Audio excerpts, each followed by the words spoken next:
been a touch over 30 days since I received the surprise Slack message that ended my 23-year career as a graphic designer. In the last 30 days, I've been through a lot.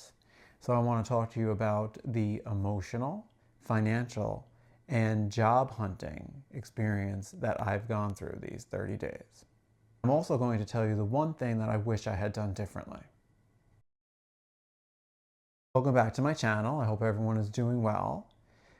Before I begin, for those who have not seen my previous videos or have an understanding of my history, I am a graphic designer.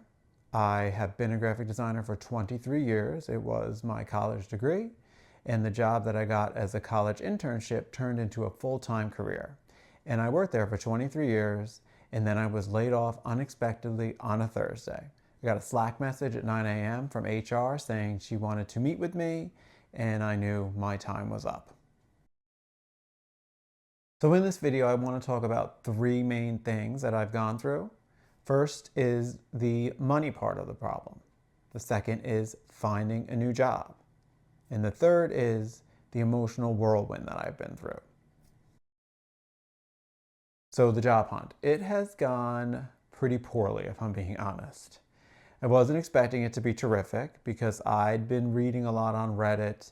So I applied to about 5 to 10 jobs per week.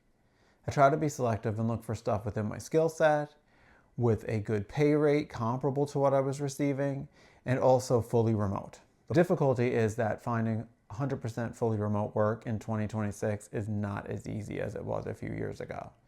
Now, thankfully, graphic design is one of the jobs that can be done remotely.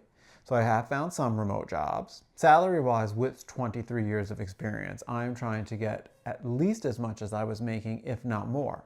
My experience should speak for itself. And as I find myself unable to get interviews or get momentum, then I'll start expanding the search a little bit more. Going full on site, going a little farther from home, reducing my salary requirements. While the job search and the applying for jobs feels fruitless and demoralizing after a while, it is something that I know I have to do every day. I just plug at it a little bit and eventually I'll get something that sticks. But if I just give up, then there is no opportunity for anything good to happen. So that's how the job hunt is going right now. The second part of the puzzle is the finances. First and foremost, I should say that I am very lucky that I have a spouse who is employed. We don't have to worry about losing our home or going without necessities. Some of you might not be in such a good position, and your experience might be different than mine. But I think that we have some things in common. First thing I did was apply for unemployment, and that was pretty smooth. It took a few weeks, though, before I was able to go in and claim benefits while they were processing everything. I was also able to finalize a severance package. It took me a few weeks to do that. HR was not responsive initially. I had asked for more than what I was initially offered because it was quite meager. And it took a few weeks for us to come to a resolution on that. I did get a little bit more. Still, severance is not guaranteed or given by companies as a requirement. So anything I received, I was grateful for. Now, while I'm on severance, I cannot claim unemployment, so I have to put that on pause. The nice thing is that the time that I take on severance doesn't count towards my unemployment time. It just gets pushed back a little bit further. Now, the last part of the puzzle, and something that is much more significant than I expected it to be, is the emotional toll that this has taken on me. I'm frustrated, demoralized. I also feel a bit worthless. And in those moments, I have to remind myself that I'm more than just my job. I'm a father, I'm a spouse, I'm a son, I'm a friend. I do way more than I did just working. I contribute around the house, I cook, I clean, I parent. All of these things give me worth. But I think in the US in particular, one of the first things people ask you when they meet you is, what do you do? But I find myself feeling almost nauseous sometimes, thinking about the process ahead, thinking about applying for another job, thinking about where I'll be in 6 months. But as I said earlier when I was talking about applying for jobs, I just have to plug at it a little bit each day. Now, to help manage my emotions, I have been doing meditation every day. And this is not sponsored, but I love the Headspace app. I do 10 minutes every morning, and it does help ground me.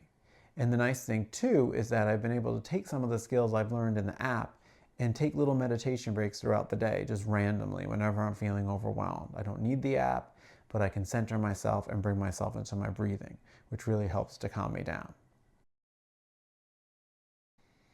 Now, as I said earlier, I was going to tell you the one thing that I wish I had done differently during this process. And the one thing I wish I did differently ties into the last thing we talked about, my emotions, and specifically not tying so much of my self-worth to my job title. I still, 30 days later, feel like, am I worthwhile as a citizen? Am I contributing anything to the world right now, not having a job? Now, obviously, that's not true. Lots of people don't work, and they contribute tremendous amounts to society, to their friends, to their family. But when all you've known is work, when you go to high school preparing for a job, when you go to college expecting to know what you want to do for the rest of your life, and you do it for 23 years, this is what you know. This is part of your identity. And there's nothing you can do about that. It is just part of who you are. And it takes a long time to separate yourself from that and to be in an emotional space where you're okay with that and know that you have lots of worth outside of that job. So that is the one thing I would have done differently. And if you're in the same situation that I am, the only thing I can say is give yourself some grace. Take a step back. Remind yourself that you are more important than your job. So now I want to hear from you in the comments below, specifically about your emotions.